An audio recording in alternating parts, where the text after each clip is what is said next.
Hey, let's talk a little bit about what's going on with the rental market around London.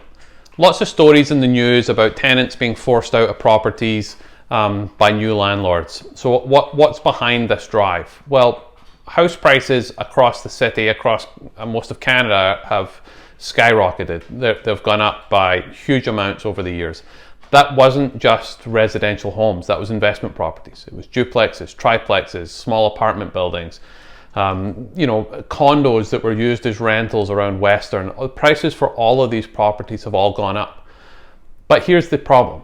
A lot of these properties, the rental ones, the duplexes, triplexes, what have you, have had tenants in them for a long time. So those tenants agreed to their rental rates, say 10 years ago, and the landlords have maybe only gradually increased them rate of inflation each year. But the pricing of these properties has far outstripped the increases to rent. So when somebody's paying, top dollar now for a duplex, but the rents were agreed to 10 years ago and are very low, those landlords' problems, the new landlords, the buyers, their issue, and it is their issue, it's nothing to do with the tenants, it's not their problem, but the problem the buyers have is that those rents aren't covering their costs anymore. It's negative cash flow.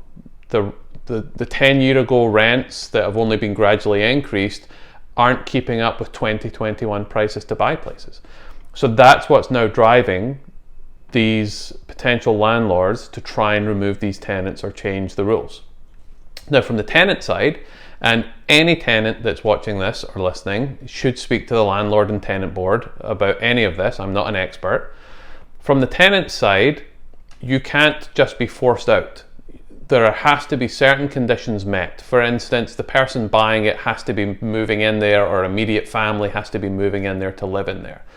Then you would have to vacate with a certain notice and whatever else. If the new landlord is doing a set amount of improvements to the unit, then they can ask for a reasonable increase in the rent. For instance, if they've redone the kitchen and the bathrooms and whatever else within your unit, then it's reasonable for them to come and say, you were paying rent for an older unit before, now I've done all this work here, I want you to pay this amount of rent, and maybe there's some negotiation. But again, you can speak to the landlord tenant board.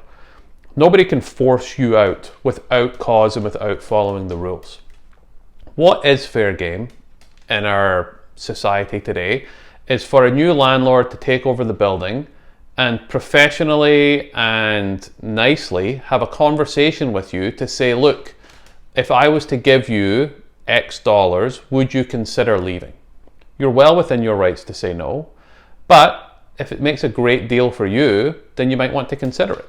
If a landlord's going to come in and say, look, I will give you $5,000 right now to vacate in 90 days, then you've got to weigh up, is that $5,000 worth it? This is called cash for keys, and it happens everywhere.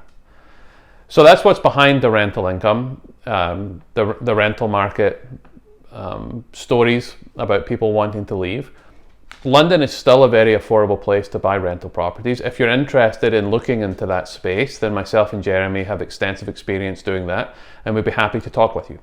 Make sure you like our YouTube page, follow us on Facebook and Twitter, find us on TikTok. If you're thinking of buying or selling, let's reach out and we can have a conversation soon. Have a great day.